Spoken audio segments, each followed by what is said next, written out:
This episode discusses the horrors of slavery in the Caribbean during the 18th century. Some of the details are very graphic and may be upsetting, particularly for younger listeners. So please do be warned. Thank you.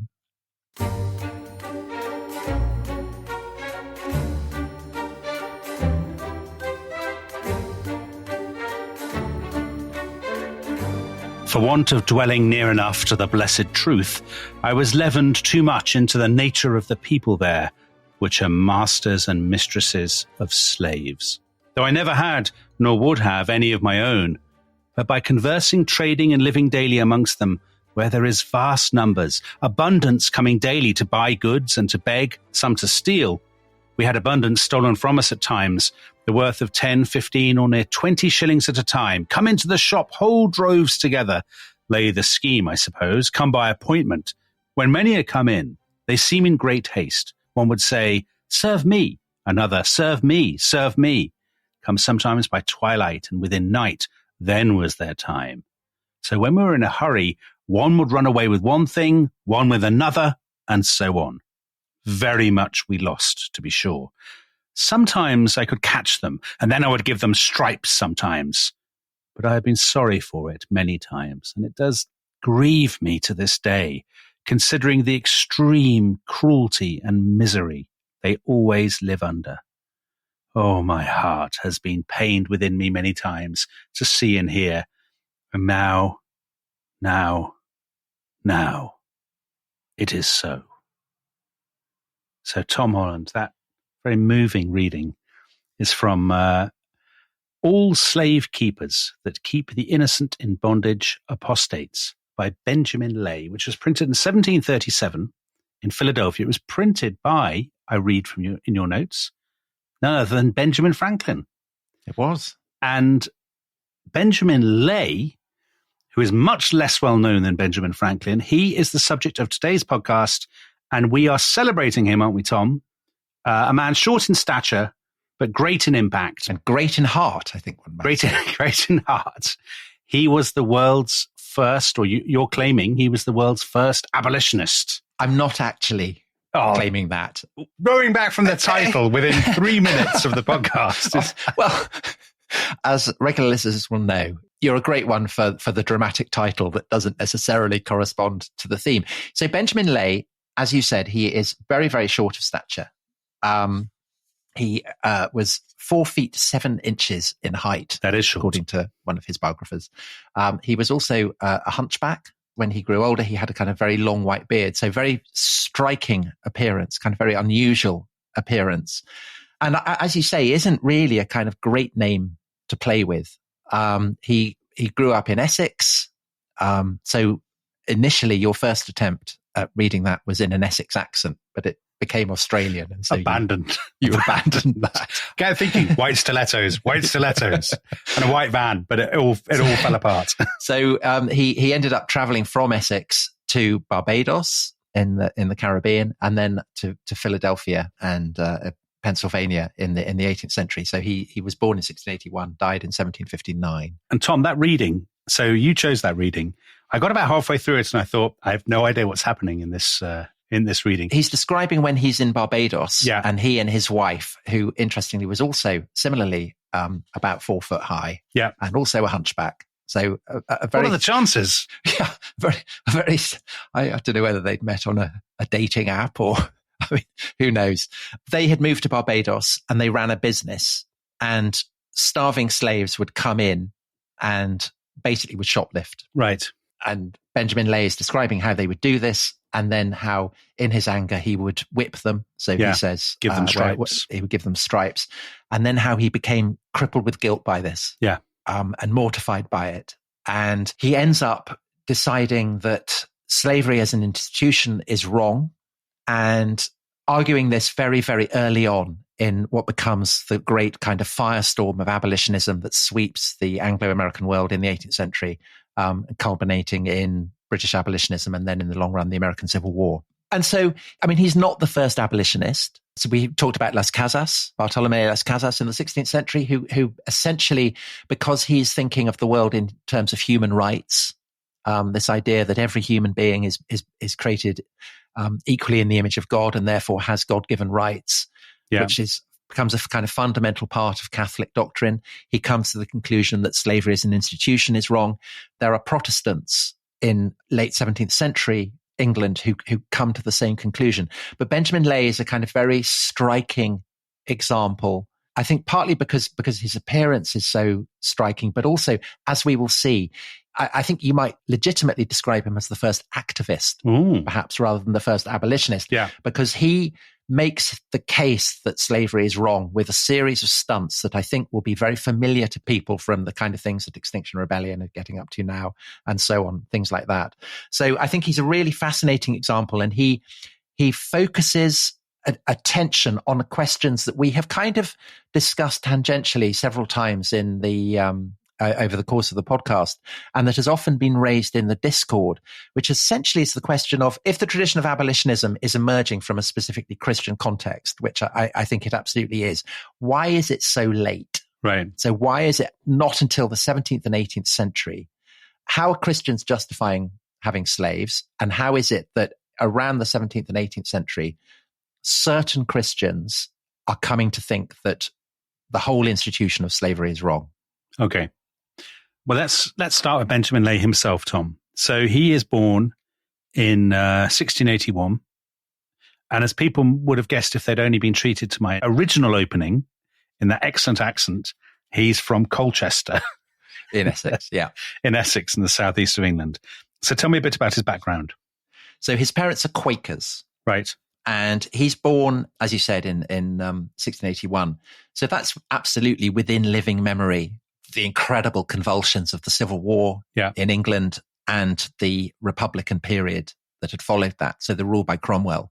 And one of the things that marks Cromwell's period in power is a relative degree of tolerance towards a wide range of Christian sects. Yeah. And there are large numbers of these that emerge in this period. So the Ranters and the Fifth Monarchist men and all that kind of... The Muggletonians. The Muggletonians.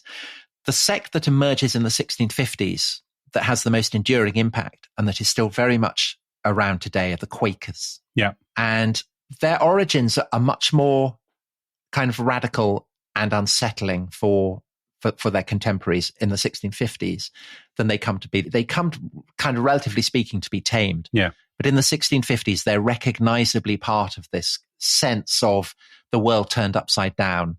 And their very name, Quaker, it kind of alludes to this sense that they are shaking, that they're trembling, that they're bellowing, that they're kind of frothing at the mouth, that they're crying out at their meetings.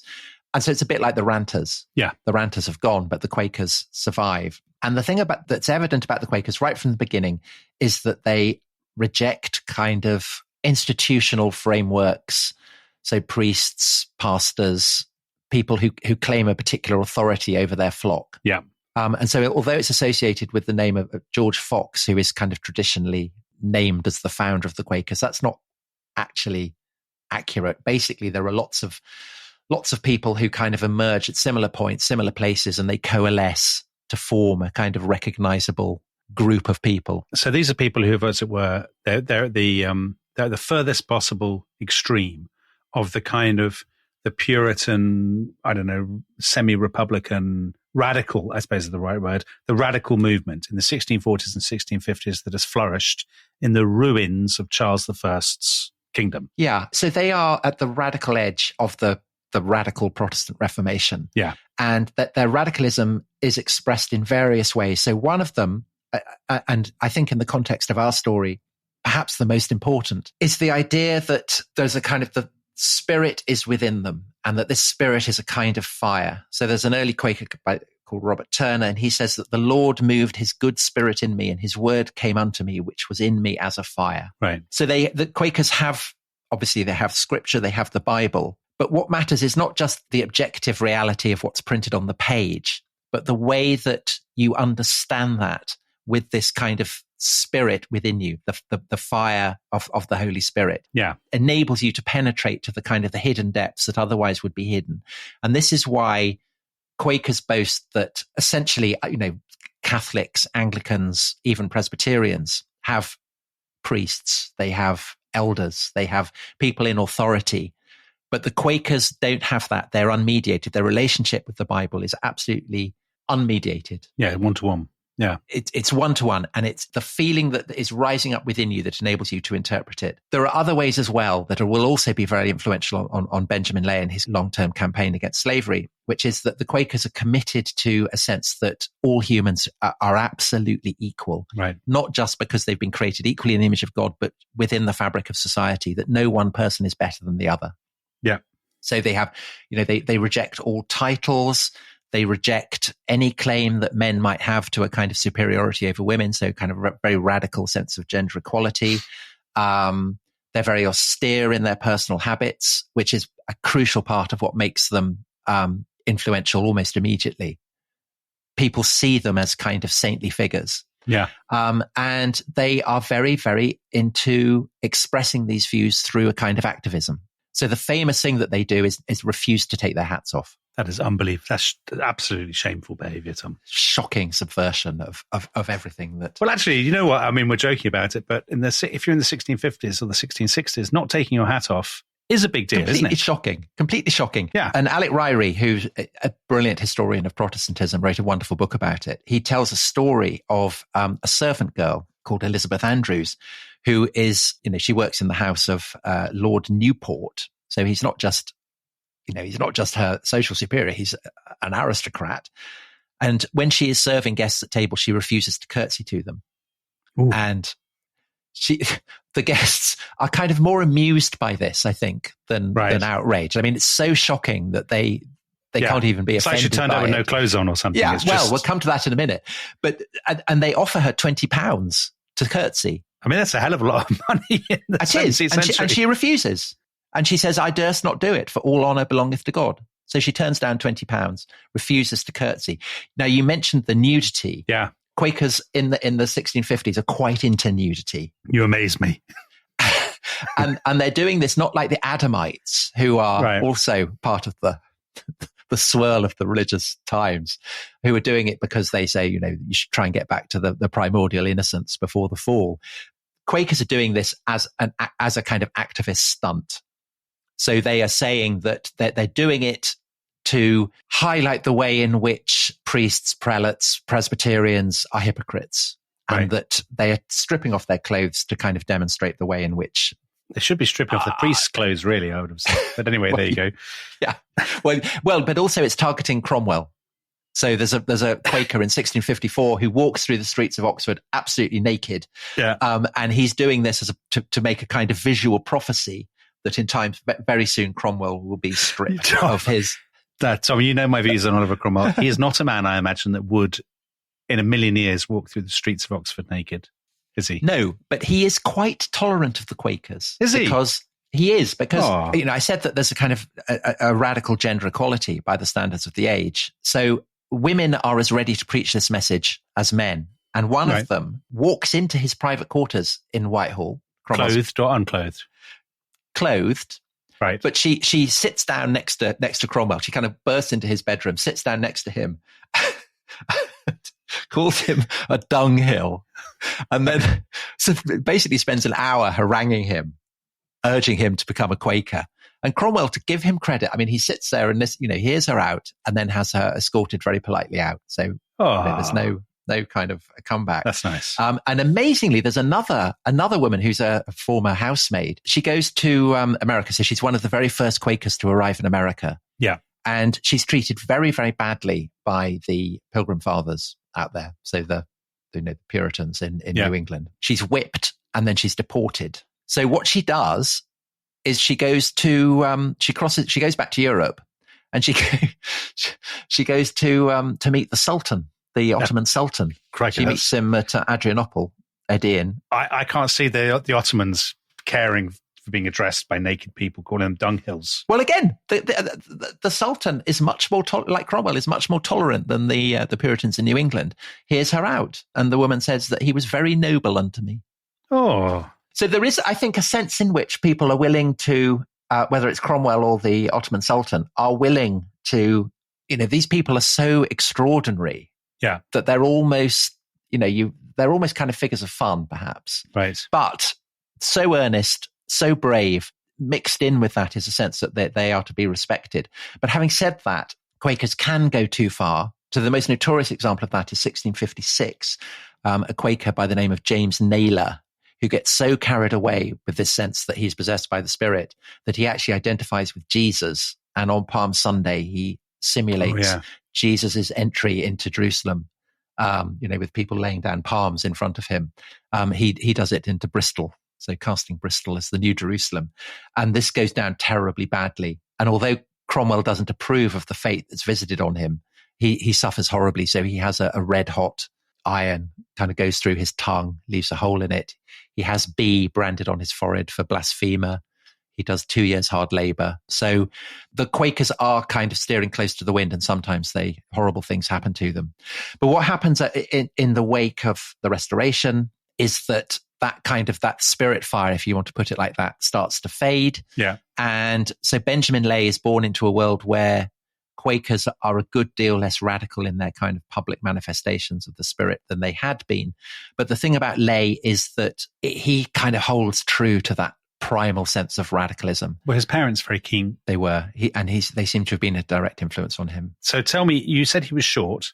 He's 4'7", and he has a very large head, and he's a hunchback, and he stands in a peculiar manner. Is that right? It sounds like, frankly, a slightly camp manner. Yeah, so a description of him that was written by a man called Robert Vokes, writing in the early 19th century, who was an abolitionist in Philadelphia and a Quaker, and wrote a biography of Benjamin Lay that most of our information about him comes from. And he says, yes, he was hunchbacked with a projecting chest, below which his body became much contracted. His legs were so slender as to appear almost unequal to the purpose of supporting him, diminutive as his frame was in comparison with the ordinary size of the human stature.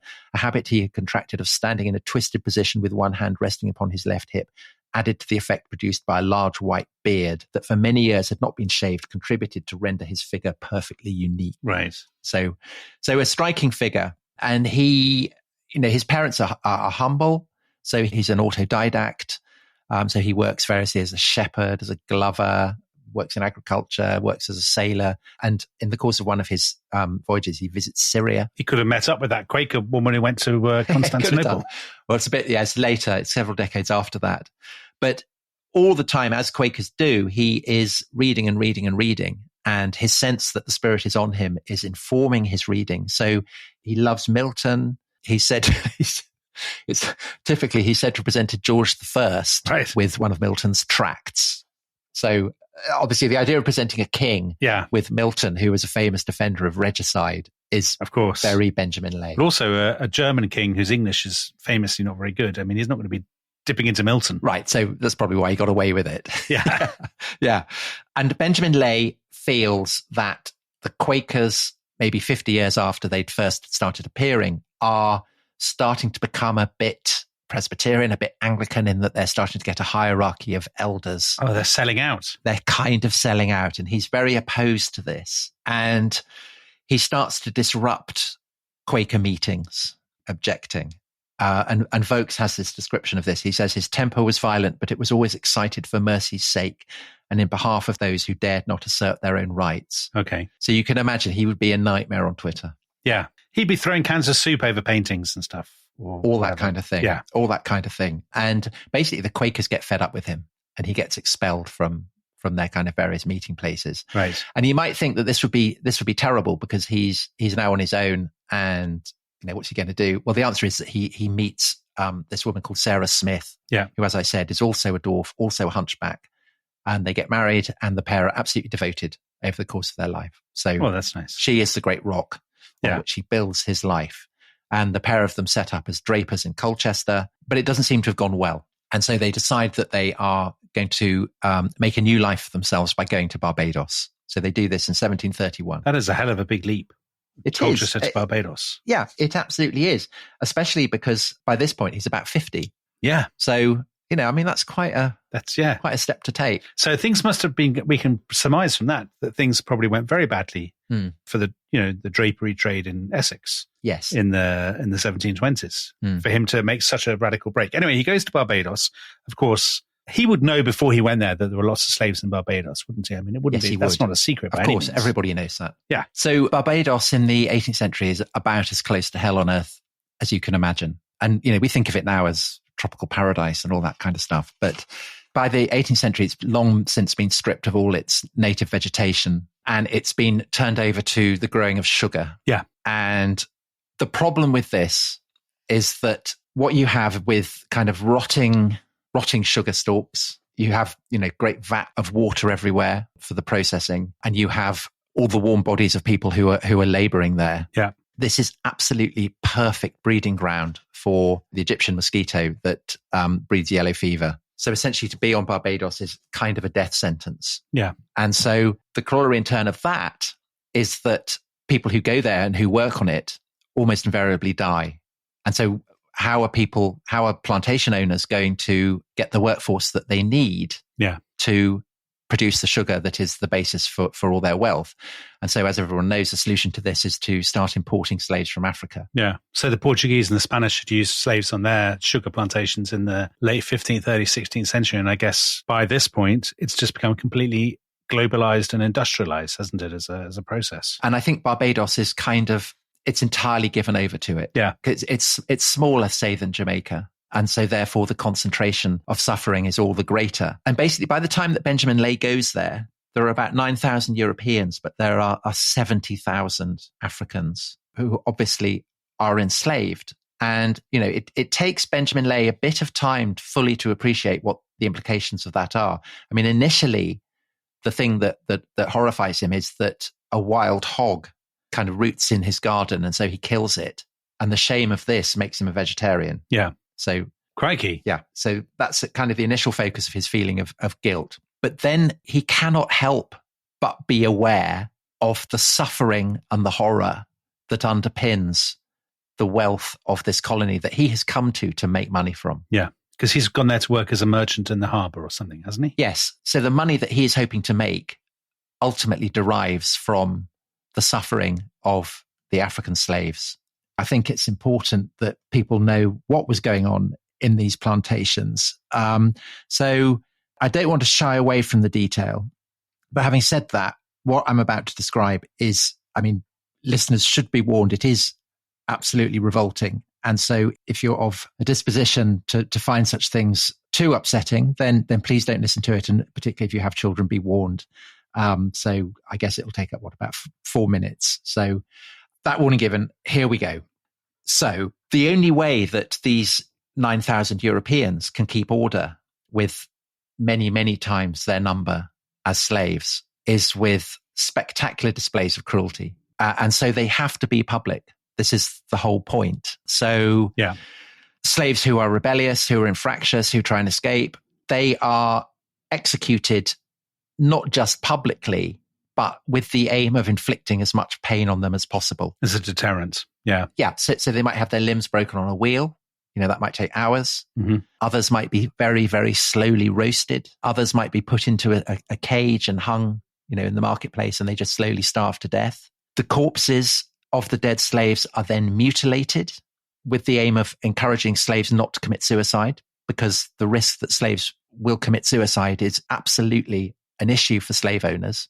When a slave is sold, it has to be specified that they're not prone to committing suicide. Why would the mutilation of somebody's corpse after death deter them from committing suicide? Because the dream of many Africans who've been brought to the Caribbean is that after their death, they will be able to return to Africa, their spirits. Right. Whereas if they've been mutilated, they then can't go back. Okay, understood. So this is the thinking. This is the thinking of why the slave owners are doing it. And this has been going on for a long time. So as early as 1654, so that's during the Commonwealth period under Cromwell, there's a French priest who reports how an English slave owner in Barbados had whipped a slave until he was all covered in blood. And then this horrible detail that he cut off one of his ears, had it roasted, and forced the slave to eat it. Oh, God. Yeah. The degree of sadism and creativity, the creative sadism, is so horrifying. And probably the most notorious articulation of this is not actually in Barbados, but in Jamaica. And it happened a generation after Benjamin Lay was in Barbados with a slave owner called Thomas Thistlewood, who's notorious. Yeah, very famous. So his notorious punishment is what he called Darby's dose. So Darby was a slave that he owned. And he wrote this journal, and you can read it. On the 28th of January, 1756, Thistlewood wrote, "Had Darby well whipped and made Egypt, who was another slave, shit in his mouth. This was because Darby had been stealing and eating sugarcane. Right. A few months later, he's caught eating cane again. And Thistlewood records that he had Darby well flogged and pickled, then made Hector shit in his mouth. So pickled is they put vinegar on the wounds. Yeah. Awful. Yeah. And then, unsurprisingly, Darby tries to run away, gets recaptured. So Thistlewood gave him a moderate whipping, pickled him well. So again, as you said, made Hector shit in his mouth, immediately put a gag whilst his mouth was full and made him wear it for 4 or 5 hours. Crikey. Yeah. So, and again, he kind of describes how slaves are hanged, ears are cropped, nostrils are slit, marks are put on both cheeks. It just goes on and on and on. There's a slave runs away. He's tried, he's executed, after which Thistlewood gets the head back and, in his own words, put it upon a pole and stuck it up just at the angle of the road in the home pasture. Yeah. So this basically is what leads the Marquis de Sade, who is a great connoisseur of cruelty and believes that moderns cannot rival the genius of the ancients, so the Persians and the Romans, for inflicting suffering and horror and torture on people. But he says the only people in the modern world who can compare with the Persians or the Romans for their mastery of cruelty are the plantation owners in the English Caribbean. And so this is the world that Benjamin and Sarah Leigh come to. Benjamin, a man so concerned about the sufferings of other creatures that, as I said, when he sees when he kills a pig, he's shamed into becoming a vegetarian. The impact on him of what he sees in Barbados will serve to change his life, and perhaps you might say, prove hugely influential on the course of abolitionism in the 18th century. I was about to say change the world, Tom, but your last tabloid is slightly excessive. Yeah. Right. Well, come back after the break and we'll continue with the story of Benjamin Leigh. This episode is brought to you by Rocket Money. Tom, we often talk about how to organise our finances. I'm very conscious that I'm paying for a lot of mad subscriptions. And there's one thing that we've talked about often on this show. It's the thing that we probably hate more than any other, and it's a hidden fee. I would love to get my finances under control. There are all these things piling up on our bank statements, and I think I need to fix this problem. I need to sort this out and to stop this. I mean, my finances are so chaotic that I need this app. So I'll tell you what it is. It's called Rocket Money. It's a personal finance app that helps find and cancel your unwanted subscriptions. It monitors your spending and it helps to lower your bills so that you can grow your savings. With Rocket Money, you can track all of your subscriptions and you can easily cancel within the app with just a few taps, saving you time, avoiding charges. And you can also set budgets and goals and get personalized insights and regular reports to track how you're doing. They will even send you real-time alerts for large transactions, upcoming bills, refunds, and even low balances. So let Rocket Money help you reach your financial goals faster. Join at rocketmoney.com/ishistory. That's rocketmoney.com/ishistory. rocketmoney.com/ishistory.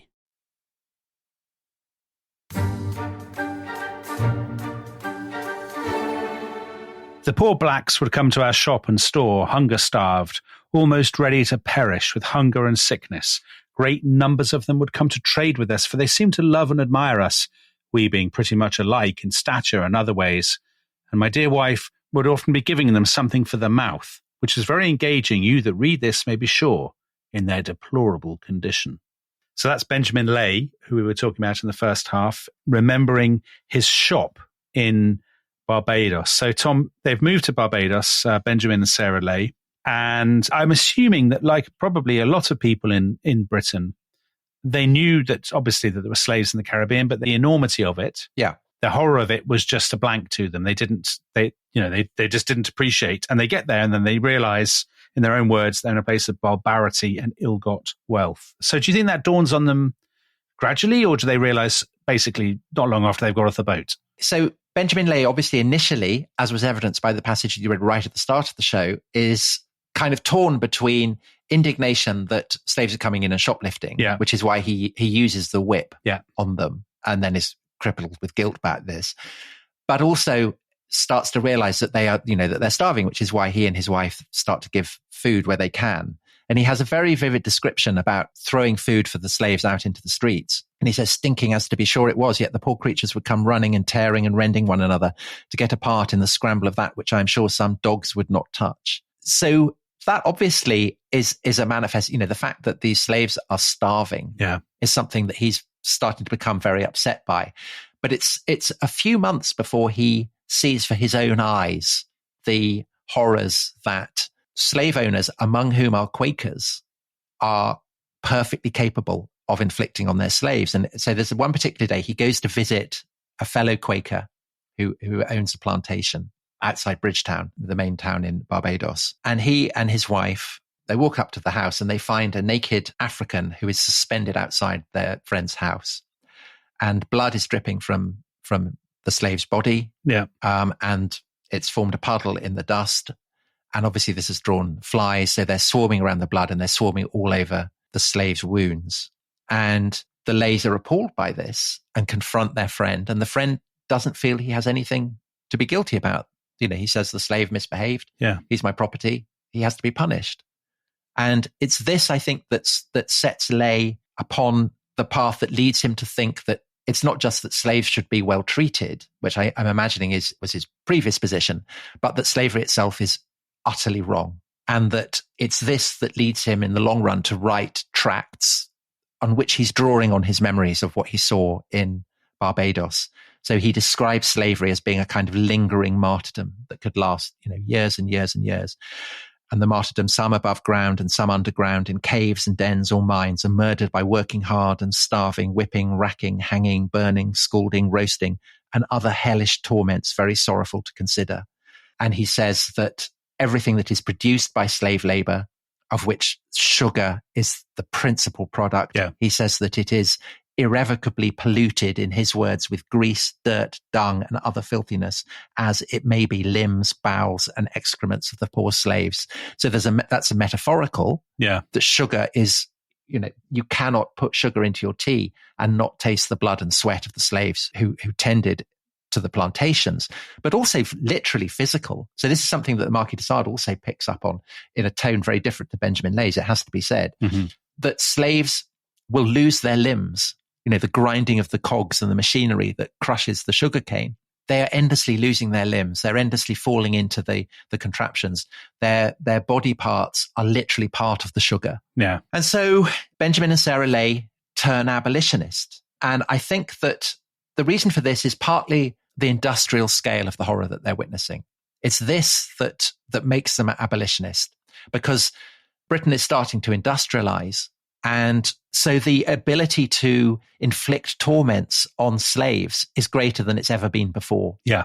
It's the scale of it. It's the industrial scale of it that is the horror. They can't dismiss it as a few bad eggs, a few sadists, right, because they know that it's an industry. But also slaves, have always been part of human history. But what's different is that the institutionalization of it has never been on quite this scale before. Yeah. So it's perhaps the difference between an abattoir in a farm and an industrial abattoir. Yeah. You're more likely to become vegetarian if you go to an industrial abattoir than if you, of course, you watch a butcher kind of kill a cow or something. Yeah, exactly. The other aspect of it is that slavery in the Caribbean is racialized. So, that wasn't obviously the case even in the 1650s. Lots of white people are transported to the Caribbean, lots of Irish people particularly, but not Scots as well, and some English are taken to the Caribbean.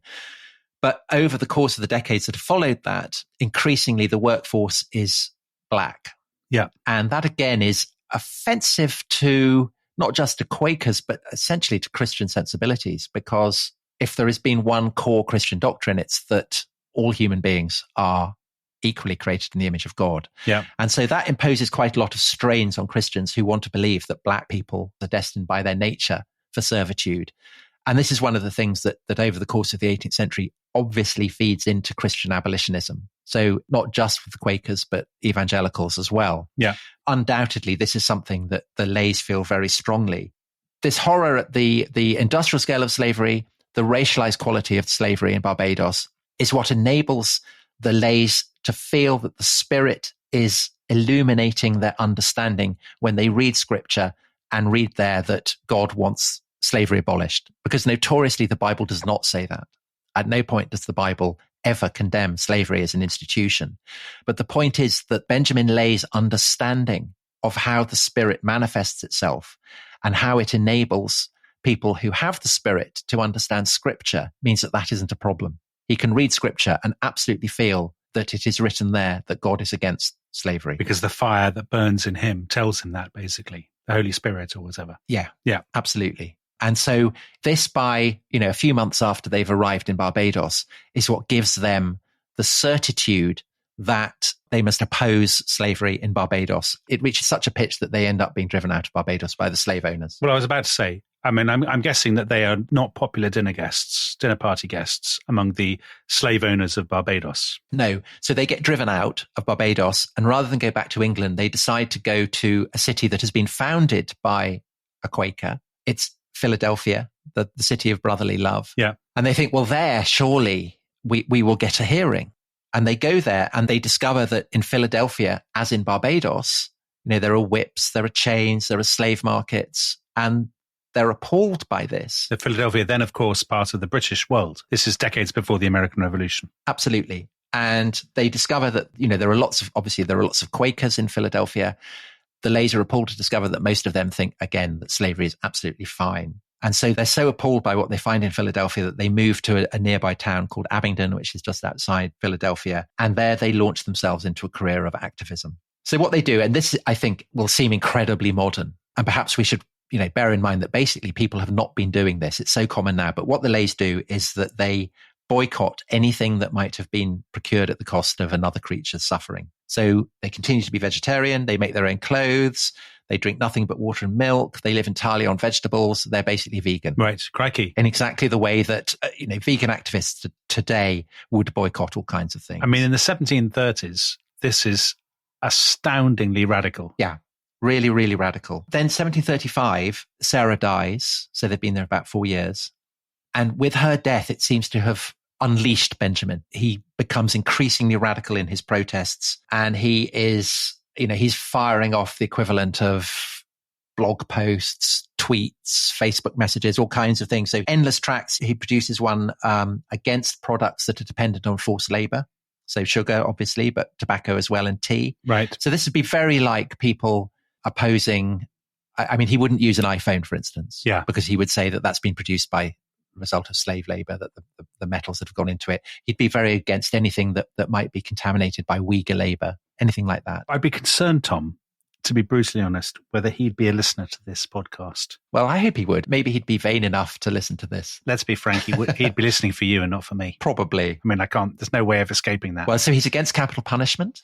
Right. Well, I'm against capital punishment, to be fair. Anyway, this isn't about me, it's about him. And he's absolutely against slavery. So this is when he publishes All Slave Keepers That Keep the Innocent in Bondage, Apostates, that Benjamin Franklin publishes. Right. So that's what we began with. Yeah. So Benjamin Franklin is in Philadelphia. He's working as a publisher, close friend of Benjamin Lay, supporter. But even Franklin has slaves. And so Benjamin Lay has to kind of, So he's holding his nose in working with Benjamin Franklin. Is he? Well, Franklin is a friend. Franklin is sympathetic. Yeah. It would be like the protester, the human rights activist who has an iPhone. Yeah.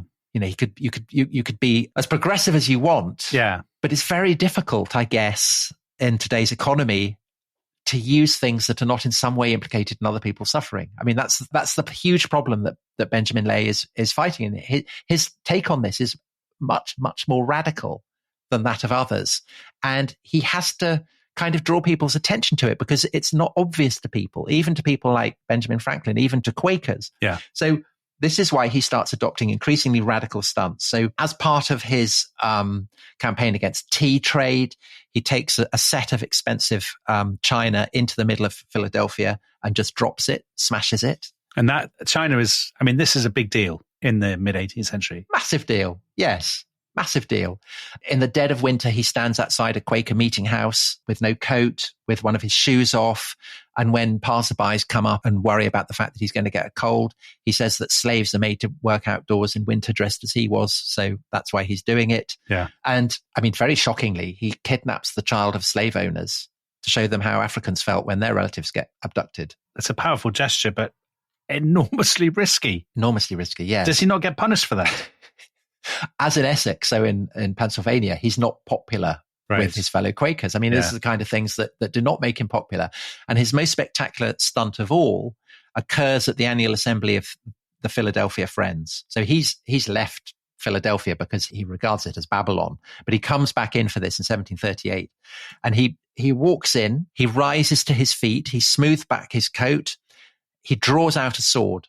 You know, 'cause you're not allowed to take a sword, obviously, into a meeting place. He's hidden it with his cloak. So it's a Quaker meeting, Quaker meeting place, yeah. So he draws out his sword. This is immediately shocking to all the Quakers who are pacifists. And he says that he is there to protest against the enslavement of Africans. And he says that the transportation and enslavement of people from Africa is as justifiable in the sight of the Almighty, who beholds and respects all nations and colors of men with an equal regard, as if you should thrust a sword through their hearts, as I do this book. And he holds up a Bible, and then he stabs the Bible with his sword, and blood comes spurting out from the Bible. Wow. I mean, a spectacular sight. And the blood turns out to be kind of juice, pokeberry juice. I have no idea what pokeberry juice looks like. They have very peculiar berries in America, don't they? Perhaps American listeners could describe it, but apparently it looks like blood. Yeah. And he's cut out the middle of the Bible and put the juice in. And so it's kind of spectacular stunt. That is a tremendous stunt, I have to say. Yeah. Yeah. I mean, so this is very, very like, people going to the meetings, the kind of public meetings of international institutions and staging protests. Yeah. And again, the impact is all the greater for the fact that no one has ever done anything like this. So unsurprisingly, Benjamin Lay ends up so unpopular with so many influential Quakers that he leaves Abingdon and he goes and lives in a cave. Oh no. Where he keeps goats, he farms fruit trees, he spins the flax that makes his own clothes. And in the cave, he stores his library, which is almost 200 books by this point. So he's still, busy reading away.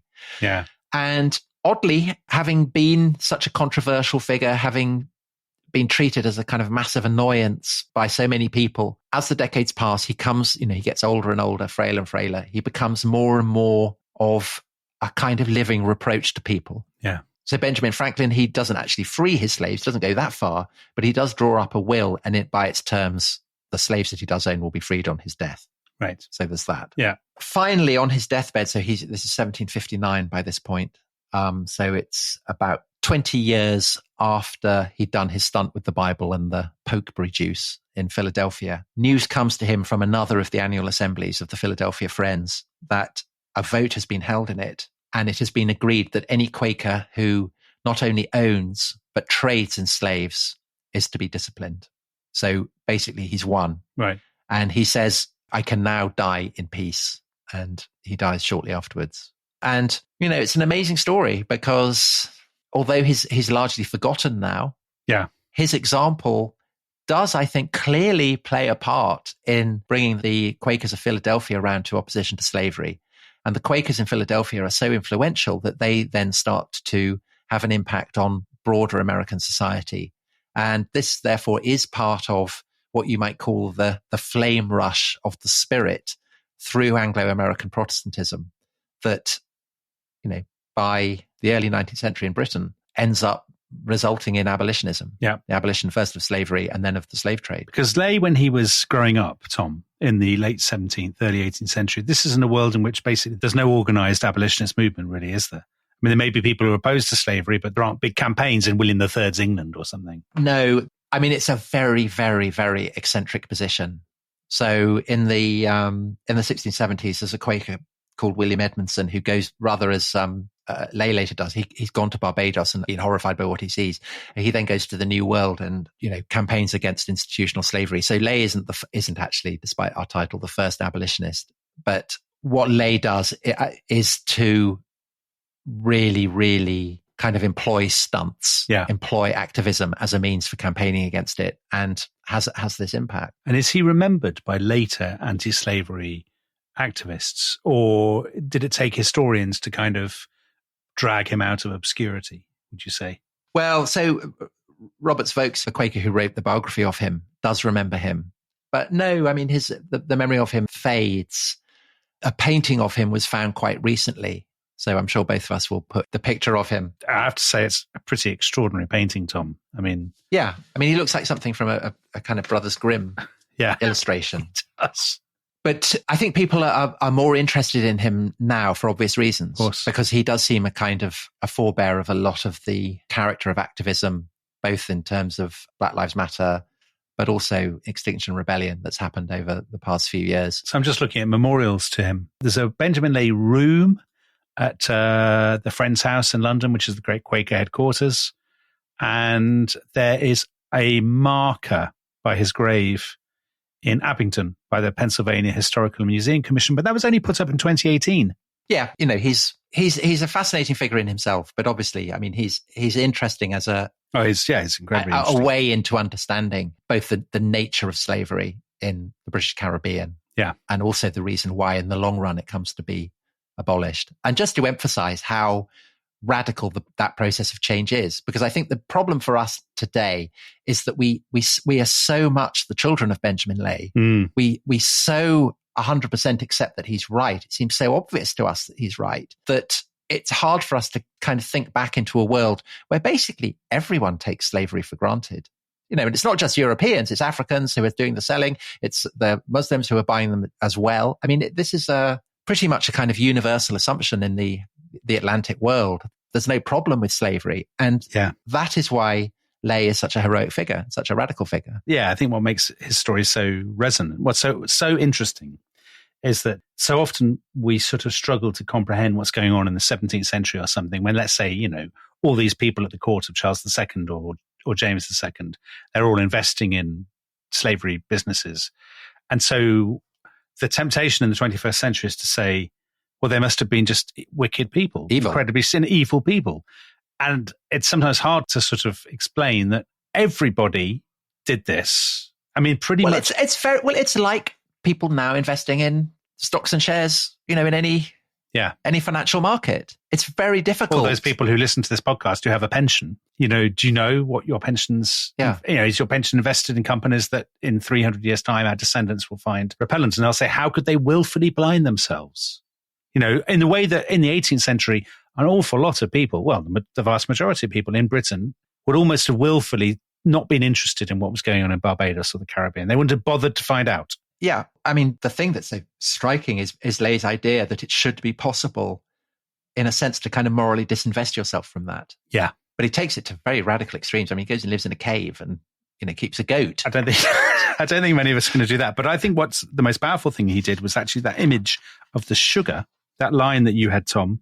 Well, that he had about the sugar that is full of the grease, dirt, dung, and other filthiness, as it may be limbs, bowels, and excrements of the poor slaves. And that idea, because sugar is white, isn't it? The sort of, there's a sort of image of purity of sugar, and the idea that it's stained not just with blood, but with the very bodies, with excrement of the people who have suffered so dreadfully to make it. I mean, that must have been very powerful, and you would think incredibly shocking. Yes, to all these, Jane Austen type people in Britain who are kind of putting sugar in their tea or whatever. Yes. And, that dissenting tradition, the Methodists and so on, who start to campaign against sugar, who refuse to have sugar with it, that sense of kind of increasing boycotts is a ramification of that. Yeah. Golly, quite a simultaneously horrifying and quite stirring episode of The Rest is History there, Tom. Yes. And I think we can say Benjamin Lay, a friend of the show, I think, Tom. Let's enroll him as a friend of the show. Yeah. Thanks very much for listening. Goodbye. Bye-bye.